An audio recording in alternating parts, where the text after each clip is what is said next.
Recordemos que las hojas son el órgano de las plantas especializado en la fotosíntesis, proceso por el cual los vegetales toman el dióxido de carbono del ambiente, lo combinan con el agua que ingresa por las raíces y recorre a través del xilema toda la planta hasta las hojas.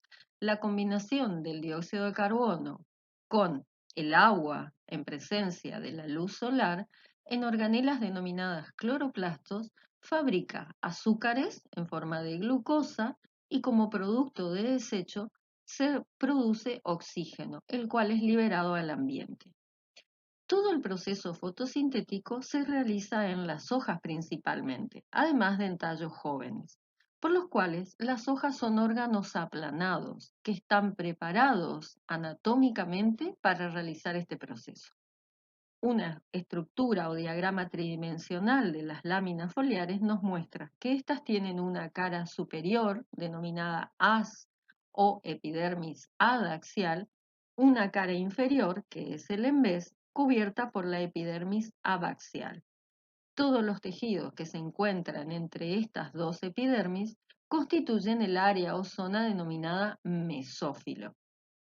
Este mesófilo es el que tiene el parénquima clorofiliano, especializado para la fotosíntesis, y embebidos en este parénquima clorofiliano se encuentran los acecillos vasculares o acecillos formados por el xilema, que es el tejido que trae el agua, y el floema, que es el tejido que colecta los fotosintatos elaborados y los trasladan al resto de la planta. En este diagrama tridimensional también podemos apreciar que los acecilios de conducción están rodeados por células que forman una funda denominada vaina fascicular. Es decir, las hojas tienen un sistema dérmico formado por epidermis, un sistema fundamental donde se incluyen tanto el parénquima clorofiliano como parénquimas incoloros o arénquimas. También hay estructuras de tejidos de sostén como el colénquima y el esclerénquima, y puede existir estructuras glandulares. El sistema vascular está formado por el xilema y floema. Veamos la organización primero de la epidermis.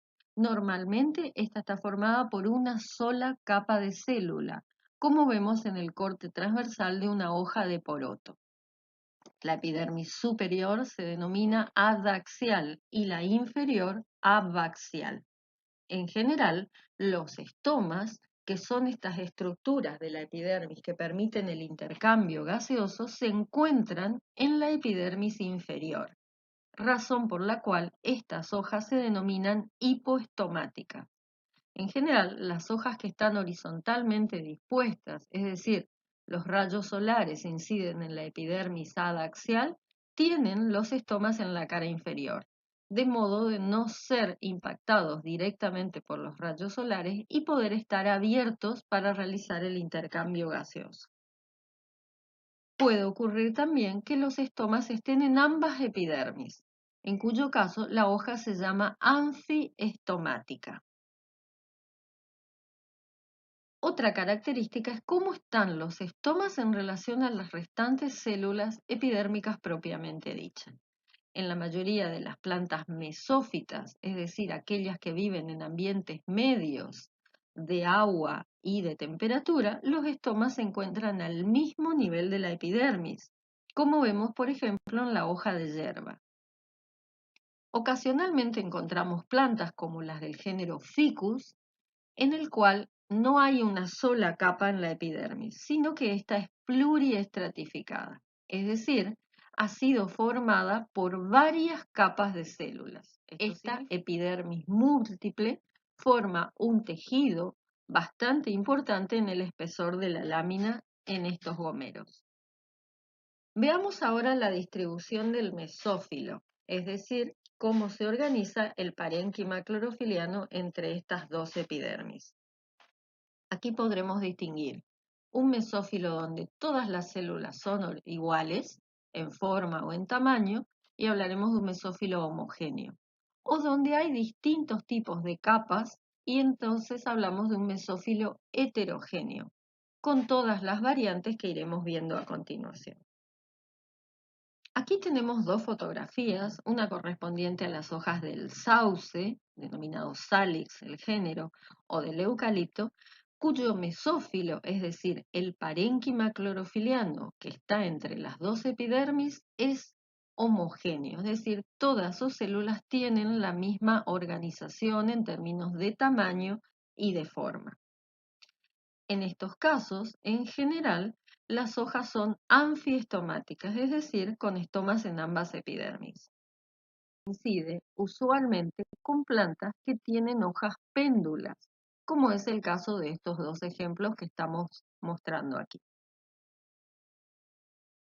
También existe mesófilo homogéneo en muchas gramíneas, como el caso del arroz. Aquí las hojas son erectas, es decir, igual que en las hojas péndulas, el sol impacta en ambas caras de la hoja.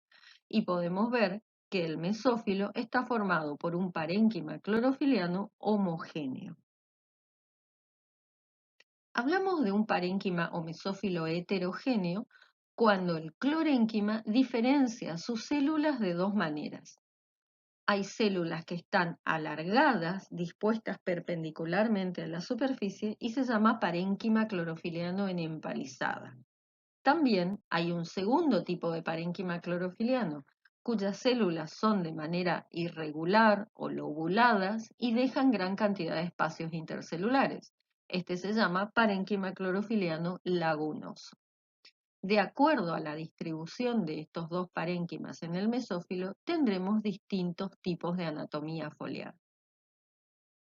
La primera es la anatomía dorsiventral. En estas hojas tenemos el parénquima empalizada debajo de la epidermis superior y el lagunoso hacia la cara inferior de la hoja.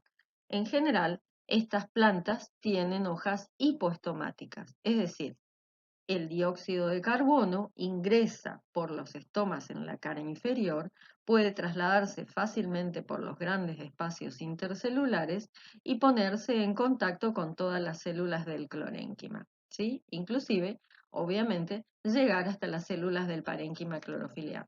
Por otro lado, la cara superior de la hoja, donde se llega a la mayor cantidad de rayos del sol, es el área donde hay mayor cantidad o densidad de cloroplastos.